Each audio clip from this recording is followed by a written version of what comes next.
খেতে তো বেশ ভালো লাগে, আরও দোকান থেকে লয়, ঘরেতেই একবার তৈরি করে দেখুন। আলুর চপ দেখতে যেমন লোভনীয়, খেতে তো বেশ ভালো লাগে। মাঝে মাঝে এমন করে একবার তৈরি করে খেয়ে দেখুন সেই বাঁকুড়া জেলার বিখ্যাত আলুর চপ। রেসিপিটা খুবই সহজ, কম খরচেও ঘরেতেই তৈরি করে নিতে পারবেন। মাত্র এক বাটি বেসন আর কয়েকটা আলু থাকলেই। আরও এই পদ্ধতিতে একবার তৈরি করে দেখুন, রেখে দিলেও একই মুচমুচাই থাকবে। আরও একবার সবাইকে অনুরোধ রইল সুমিতা কিচেনের নতুন একটি রেসিপি দেখার লেগে আজকে আমি তৈরি করব আলুর চপ। এই রেসিপিটাও আপনাদের সাথে শেয়ার করে দিচ্ছি, আপনারা পুরো রেসিপিটা দেখবেন, আশা করছি আপনাদেরও খুবই ভালো লাগবে। চলুন রেসিপিটা শুরু করা যাক। আলুর চপ তৈরি করার লেগে আমি আগে থেকে বড় বড় সাইজের দুটো আলুকে বেশ সুন্দর করে সিদ্ধ করে নিয়েছি, আর ছালগুলো ছাড়াই নাই। আলুর চপে দেখবেন ছালগুলো থাকলে ভালো লাগে খেতে, মানে পুরটার যে চপের শেপটা সুন্দর হয় আর কি। প্রথমে আমি পুরটা তৈরি করে নেব আলুর, আপনারা দেখতে থাকুন।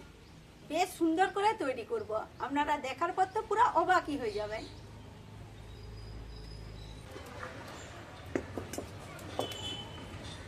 পুর তৈরি করার লেগে কড়াই দিয়ে দিচ্ছি সরষার তেল। সরষার তেল দিয়ে পুরটাও তৈরি করবো আর চপগুলোও ভাজবো। খাঁটি সরষার তেল দিয়ে চপ ভাজলে বেশি সুন্দর টেস্ট লাগে। আমাদের এখানে খাঁটি সরষার তেলের চপের বেশি দাম। প্রথমে কড়াইয়ের মধ্যে দিয়ে দিচ্ছি কাঁচা বাদাম, আপনারা চাইলে ভাজা বাদাম দিতে পারেন, নারকেল দিতে পারেন, কারণ বাদামটা হচ্ছে ভাজা নাই, সেই লেগে তেলের মধ্যে দিয়ে একটু ভেজে দিচ্ছি। বাদামগুলো আর তুলছি না, ইয়াতেই থাক। ইয়ার মধ্যে দিয়ে দিচ্ছি একটু থেতো করা রসুন আর আদা, আরও দিয়ে দিচ্ছি থেতো করা কাঁচা লঙ্কা। এটা দিয়ে একটু নেড়ে চেড়ে দিচ্ছি 2-1 মিনিটের মতো, জাস্ট কাঁচা গন্ধটা বেরিয়ে গেলেই হয়ে যাবে। 2-1 মিনিট নাড়তে চাড়তে দেখবেন আদা রসুনের গন্ধটা বেশ সুন্দর বেরিয়েছে, আর এখানে দেখুন ভাজাটাও ভালো হয়ে গেছে। এরপর দিয়ে দিচ্ছি সিদ্ধ করে রাখা আলুগুলো, একটু ভেঙে ভেঙে দিয়ে দিচ্ছি।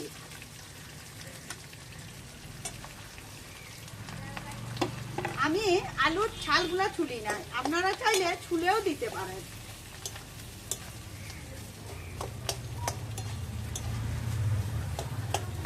হালকা করে ভেঙে নিল। এরপর দিয়ে দিচ্ছি হলুদ গুঁড়া পরিমাণ মতো, ধনা গুঁড়া, জিরা গুঁড়া, লঙ্কার গুঁড়া, যে যেমন ঝালটা খাবেন।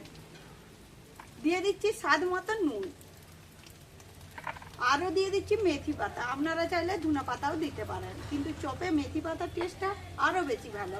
অনেকে কিন্তু জানে না যে মেথি পাতা দিলে চপের টেস্ট বেশি ভালো হয়।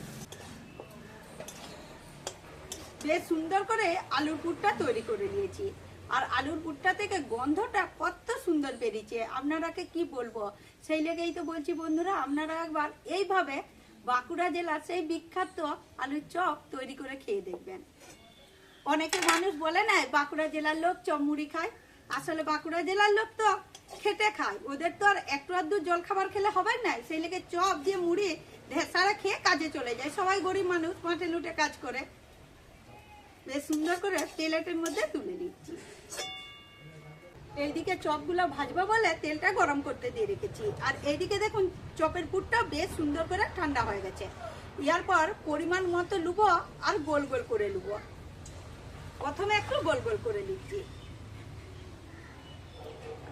এইরকম সাইজ করছি। আপনারা চাইলে ছোট বড় যেমন খুশি সাইজ করতে পারেন। আর এখানে চপগুলো একটু চেপটা করব, যেগুলো আমাদের দোকানে করে, সেই লেগে সরষার তেলের প্যাকেটটা কেটে নিয়েছি। ওটার মধ্যে তেল আছে, আর অন্য প্যাকেট হলেও হবে, ওটাতেও একটু তেল বুলিয়ে নেবেন। এরপর দেখুন ঠিক এই মাঝখানটা দিয়ে একটু এমন করে চেপটা করে দিচ্ছি, চপের শেপ। আমাদের এখানে দোকানে এমন করেই করে। দেখুন আর একটা কথা বলে দিই, আলুগুলা কিন্তু খুব মিহি করে চটকাবেন না, একটু গোছা গোছা রাখবেন। এই যে একটা চপের পুর তৈরি হয়ে গেল ভাজার লেগে। এটা পুরটা আমি তৈরি করছি, এমনি করে চ্যাপটা করে দিবে।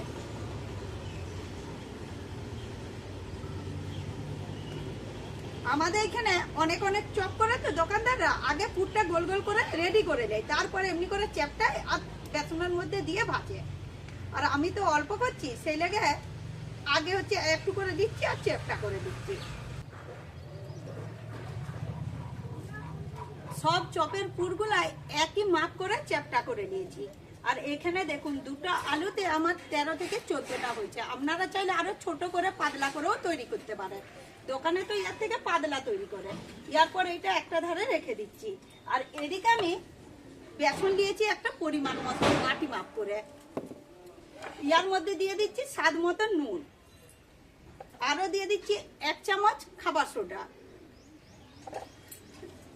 ইয়ার পর অল্প অল্প জল দিয়ে একটা বেসনের ব্যাটার তৈরি করে নেব। খুব বেশি যে পাতলা করবো তাও নয়, আর খুব বেশি মোটা করবো তাও নয়। 5 থেকে 7 মিনিট আমি দিয়ে সুন্দর করে বেসনটা ফিটে আর চপের জন্য রেডি করে দিয়েছি। আরো হাত দিয়ে তুলে দেখাচ্ছি, দেখুন খুব বেশি যে মোটা করেছি তাও নয়, খুব বেশি যে পাতলা করেছি তাও নয়, একটা মিডিয়াম ব্যাটার তৈরি করেছি।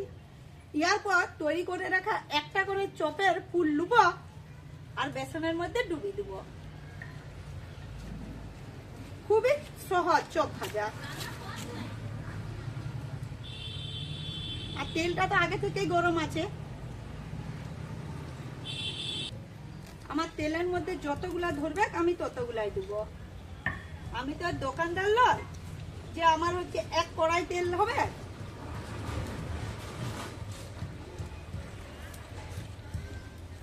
ওই 4টার মতো হবে।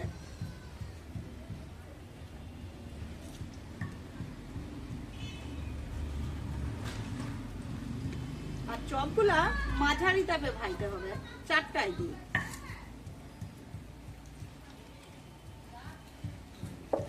খানিকক্ষণ পর বেশ সুন্দর করে ভেসে যাবে, তখনই এই পাশটা আমি উল্টে দিচ্ছি। আর উল্টিয়ে পাল্টিয়ে চপের যে রং সেরকম করে ভেজে নেব। 2 ধারটা আমি উল্টিয়ে পাল্টিয়ে আলুর চপগুলো বেশ সুন্দর করে ভেজে নিয়েছি। এরপর তেল থেকে তুলে নিচ্ছি, তুলে আপনারাকে দেখাচ্ছি। দেখুন বন্ধুরা, আপনারাকে আমি আগেই বলেছি যে আজকে আমি বেশ সুন্দর করে বাঁকুড়া জেলার আলুর চপ তৈরি করব। আর আমি তো বাঁকুড়া জেলারই মেয়ে বটি, চপ তৈরি করতে পারবো না তা বললে তো হবে না। ছোট থেকে এই খেয়েই বড় হয়েছি। যেমন খাস্তা হয়েছে সেরকম দেখতেও সুন্দর হয়েছে। বাকি যে চপগুলো ছিল একইভাবে উল্টিয়ে পাল্টিয়ে বেশ সুন্দর করে ভেজে নিয়েছি। আর প্রত্যেকটা চপকেই দেখতে লাগছে, দেখুন কত সুন্দর। এগুলো আমি তুলে নিচ্ছি। দেখুন বন্ধুরা, 2টা আলু দিয়ে 1 থালা চপ হয়েছে। দেওয়ার পর ভেজে রাখা চপের উপর থেকে দিয়ে দিচ্ছি কিছুটা ভাজা লঙ্কার গুঁড়া, আরো দিয়ে দিচ্ছি বিট নুন। তাহলে গন্ধটা আরো বেশি ভালো হবে আর দেখতেও সুন্দর লাগবে, টেস্টও বেশ ভালো লাগবে। দেওয়ার পর এই থালাটার মধ্যে সাজিয়ে নিচ্ছি। বেশ সুন্দর করে প্লেটের মধ্যে সাজিয়ে আপনারাকে কাছের থেকে দেখাচ্ছি। বন্ধুরা, আপনারা পুরো রেসিপিটা দেখার পর কমেন্ট করে বলবেন আজকে আমার আলুর চপগুলো দেখতে কেমন হয়েছে। চপটা রেডি হয়ে গেছে। আর এইদিকে আমি মুড়িও নিয়ে বসে পড়েছি খাবো বলে। বাঁকুড়া জেলার বিটি ছেলা বটি, চপ দিয়ে মুড়ি খাবো না এটা হতেই পারে না। কেমন করে আমরা চপ দিয়ে মুড়ি খাই সেটাও আপনারাকে দেখাচ্ছি। একটা চপ নিয়ে বেশ সুন্দর মুড়ির সঙ্গে মিশাচ্ছি। ইয়াতে জল দিয়ে খাই আমরা, আমি আর জল দিচ্ছি না, লঙ্কা পেঁয়াজ দিয়ে ঢেঁসারে খাই। চপ থেকে বেশ সুন্দর গন্ধও বেরাচ্ছে।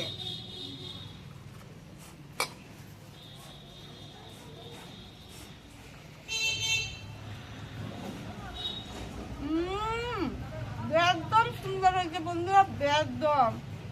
বন্ধুরা, আজকে আমার আলুর চপের রেসিপিটা দেখার পর যদি আপনাদের একবার হলেও ভালো লেগে থাকে তাহলে আমার চ্যানেলটা সাবস্ক্রাইব করে শেয়ার করতে ভুলবেন না। এইরকমই নতুন পুরোনো দিনের ভিডিও দেখার লেগে নতুন পুরনো বন্ধুরা যে যেখান থেকে দেখে থাকে তাদেরকে আমার আন্তরিক ভালোবাসা আর অসংখ্য অসংখ্য ধন্যবাদ।